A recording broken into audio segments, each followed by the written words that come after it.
औरंगजेब का दरबार लगा होया। उस दरबार दे विच एक चिट्ठी आई है फारस तो। उस चिट्ठी का अरबी दे विच लिखत है, काव्यक रूप दे विच अनुवाद करने दे वास्ते औरंगजेब ने अपने हाफिज, फिलोसफर, स्कॉलर, सैयद सारे बुलाए ने। सारे बैठे ने, चिट्ठी का अनुवाद करने की कोशिश की जा रही। हर एक दरबारी उठता है, अपनी मत के अनुसार उसका अनुवाद करता है। एक उसका दरबार दे विच बैठा स्कॉलर उठता है, अर्थ करता है चिट्ठी दे। औरंगजेब प्रसन्न हो जाता है, खुश हो जाता। लाहौल कुवतल्ला, मेरे दरबार दे विच इन्ने सोहने, इन्ने सियाणे स्कॉलर ने, बड़ा प्रसन्न होता है। दरबार रुखसत होता है ते अपने एक दरबारी अमीन खान को पुछता है, कहता अमीन खान, जिस व्यक्ति ने इन्नी औखी लिखत के अर्थ कीते ने, इहदा नाम की है? जदों वह नाम दसदा है तो पैरा हेठों जमीन निकल जाती। कहता लाहौल कुवतल्ला, इन्ना वड्डा स्कॉलर होवे ते मुसलमान ना होवे, ये किवें हो सकदा? कहता कल फिर दरबार लगेगा। अगले दिन फिर दरबार लगता है ते औरंगजेब कहता है कि हुण मैं प्रीख्या लेनी है कि सब तो चंगा स्कॉलर कौन है। मुकद्दस कुरान शरीफ नूं लैके काजी नूं बुलाया जाता है ते काजी नूं कहा जाता है कि तू कुरान दे विचों कोई भी आयत पढ़। काजी मुकद्दस कुरान शरीफ नूं खोलता है, कुदरतन सूरा बकर खोलती है, उसकी 196 नंबर आयत पढ़ी जाती है, वायतनमुल हज़ुल उमरता लिल्लाहि फाइन वयसर। औरंगजेब सारे नूं कहता अर्थ करो, वख-वख अर्थ करते ने। फिर जदों गल उस विद्वान ते जाती है तो औरंगजेब उसनूं कहता उठ के तू अर्थ कर। वो कहता है कि बादशाह सलामत, मुकद्दस कुरान शरीफ की इस आयत दे विच तुहाडे सल्लल्लाहु अलैहि वसल्लम हजरत मुहम्मद साहब कह रहे ने, वायतनमुल हज़ुल उमरता, असल दे विच तुहाडी उमरे दी, हज दी, तुहाडी ज़ियारत दा असल मुल तां है जेकर तुसी केसां दी बेअदबी नहीं करते। कुरान कह रहे वायतनमुल हज़ुल उमरता लिल्लाहि फाइन वयसर।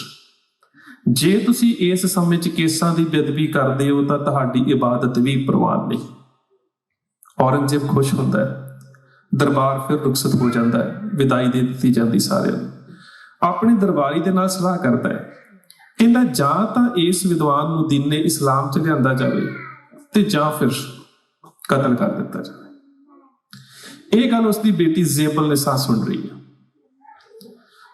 ज़ेबल निसा सारी गल सुनती है। अगले दिन शाम नूं यही विद्वान उसके बेटे नूं पढ़ाउण वास्ते आउंदा है। वो बेटा जिहड़ा बाद विच बहादुर शाह बनता है, पहला नाम शहजादा मुअज़्ज़म सी।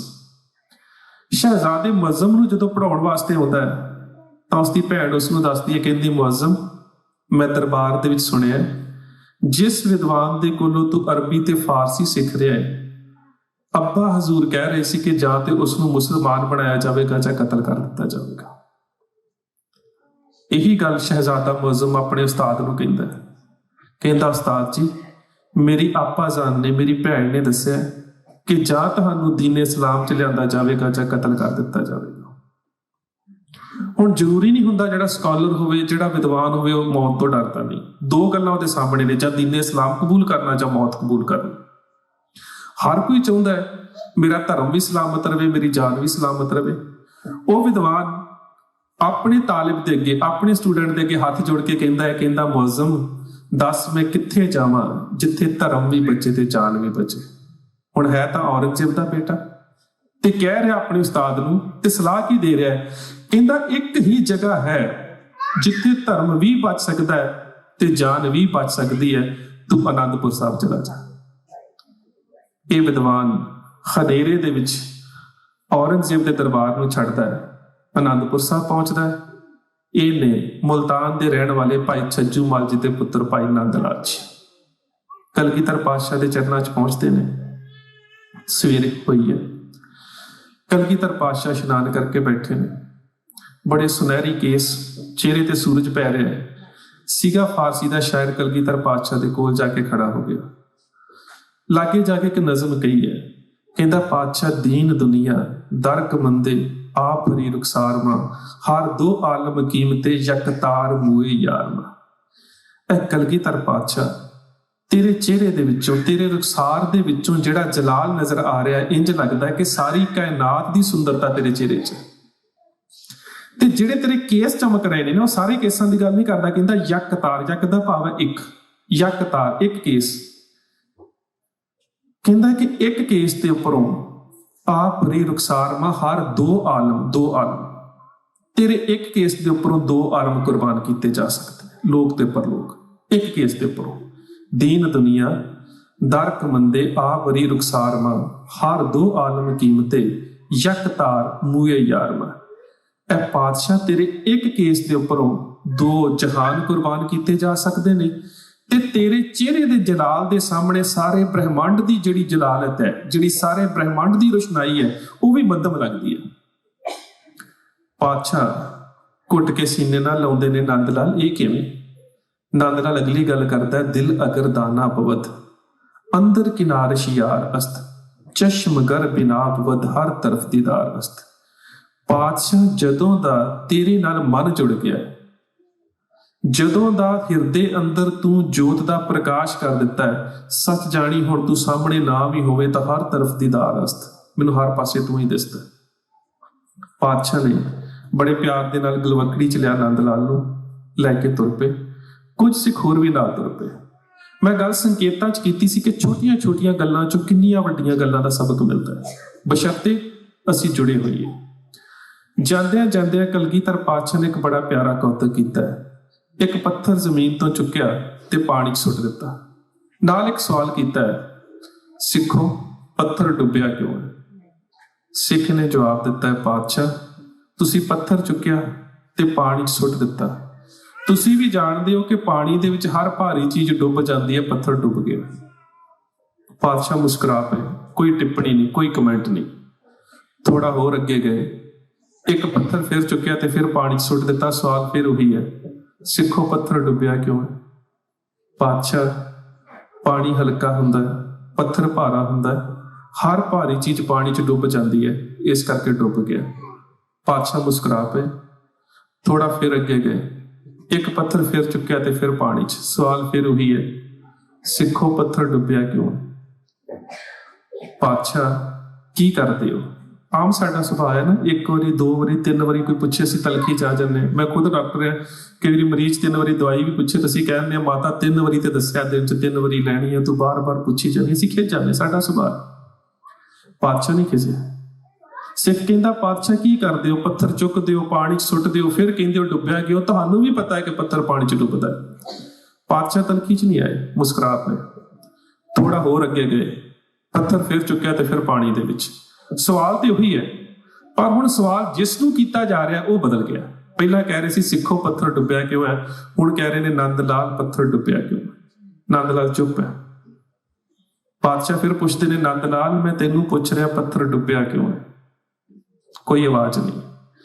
पातशाह पिछे मुड़ के वेखते ने, नंद लाल मैं तेनू पुछ रहा पत्थर डुੱਬਿਆ क्यों है? नंद लाल दी अखां चथरू ने।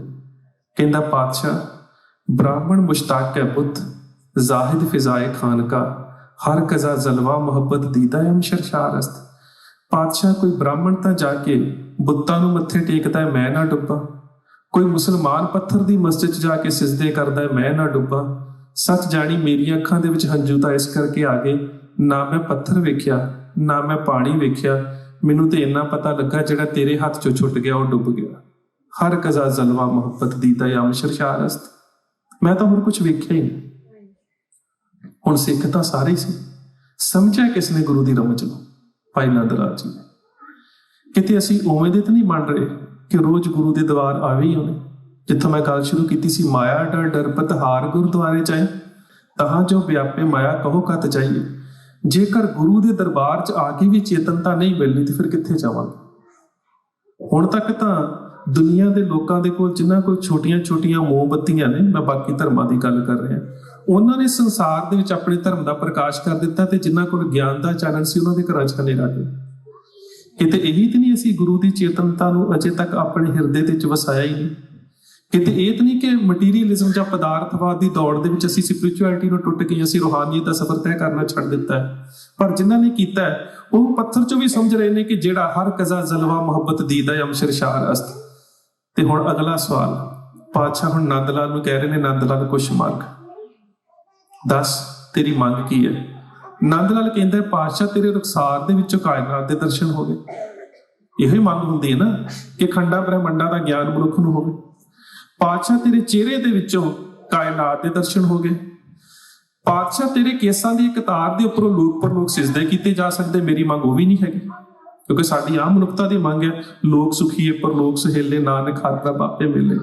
ਪਾਤਸ਼ਾਹ ਮੰਗ ਉਹ ਵੀ ਨਹੀਂ ਰਹਿ ਗਈ, ਕਿਉਂਕਿ ਲੋਕ ਪਰਲੋਕ ਤੇਰੇ ਕੇਸ ਤੋਂ ਕੁਰਬਾਨ ਕੀਤੇ ਜਾ ਸਕਦੇ ਨੇ। ਤੇਰੇ ਦਰਸ਼ਨ ਹੋ ਗਏ ਨੇ, ਤੂੰ ਮੈਨੂੰ ਬਗਲਗੀਰ ਕੀਤਾ, ਇਹਦੇ ਤੋਂ ਵੱਡੀ ਮੇਰੇ ਵਾਸਤੇ ਖੁਸ਼ੀ ਨਹੀਂ ਹੋ ਸਕਦੀ, ਇਸ ਕਰਕੇ ਮੇਰੀ ਕੋਈ ਮੰਗ ਨਹੀਂ। ਪਾਤਸ਼ਾਹ ਕਹਿੰਦੇ, ਨੰਦ ਲਾਲ ਫਿਰ ਵੀ ਕੁਛ ਤੇ ਮੰਗ। ਤੇ ਜਿਹੜੀ ਨੰਦ ਲਾਲ ਦੀ ਮੰਗ ਹੈ, ਗੁਰੂ ਕਿਰਪਾ ਕਰੇ ਸਾਡੀ ਸਾਰਿਆਂ ਦੀ ਮੰਗ ਬਣ ਜਾਵੇ। ਨੰਦ ਲਾਲ ਕਹਿੰਦਾ, ਫਿਰ ਪਾਤਸ਼ਾਹ ਇੱਕ ਮੰਗ ਹੈ, ਮਬਰ ਐ ਬਾਦ ਖਾਕਮ ਅਜ ਤਰ ਦੂਸ਼ਿਤ ਦੁਸ਼ਮਨਨ ਸਰਜਨਸ਼ ਬੁਲਦ ਕੇ ਉਮਰ ਜਾਈ ਅਸਤ। ਮਰਨ ਤੋਂ ਬਾਅਦ ਜਦੋਂ ਮੈਂ ਮਰ ਜਾਵਾਂ, ਮੇਰਾ ਅੰਤਮ ਸੰਸਕਾਰ ਹੋ ਜਾਵੇ, ਮੇਰਾ ਸਾਰਾ ਸਰੀਰ ਸੜ ਜਾਵੇ, ਤੇ ਮੇਰੇ ਮਰੇ ਹੋਏ ਦੀ ਸੁਆਹ ਵੀ ਤੇਰੇ ਗੁਰਸਿੱਖਾਂ ਦੇ ਪੈਰਾਂ ਤੋਂ ਬਿਨਾਂ ਹੋਰ ਕਿਸੇ ਨੂੰ ਨਾ ਲੱਗੇ। ਇਹੀ ਮੰਗ ਹੈ। ਕਿਤੇ ਸਾਡੀ ਵੀ ਇਹ ਮੰਗ ਬਣ ਜਾਵੇ, ਇੰਨਾ ਗੁਰੂ ਪ੍ਰਤੀ ਸਮਰਪਣ ਕਿ ਜ਼ਿੰਦਗੀ ਦੇ ਵਿੱਚ ਗੁਰੂ ਝੋਲੀਆਂ ਭਰਨ ਦੇ ਵਾਸਤੇ ਬੈਠਾ ਹੈ, ਤੇ ਸਿੱਖ ਕਹਿ ਰਿਹਾ ਕਿ ਪਾਤਸ਼ਾਹ ਤੇਰੇ ਦਰਸ਼ਨ ਦੇ ਵਿੱਚੋਂ ਇਹ ਸਭ ਕੁਝ ਮਿਲ ਗਿਆ ਹੈ। ਹੁਣ ਤਾਂ ਬਸ ਇਹੀ ਹੈ ਕਿ ਮਰਨ ਤੋਂ ਬਾਅਦ ਮੈਂ ਤੇਰੇ ਦਰ ਦਾ ਭਿਖਾਰੀ ਹੀ ਰਵਾਂ।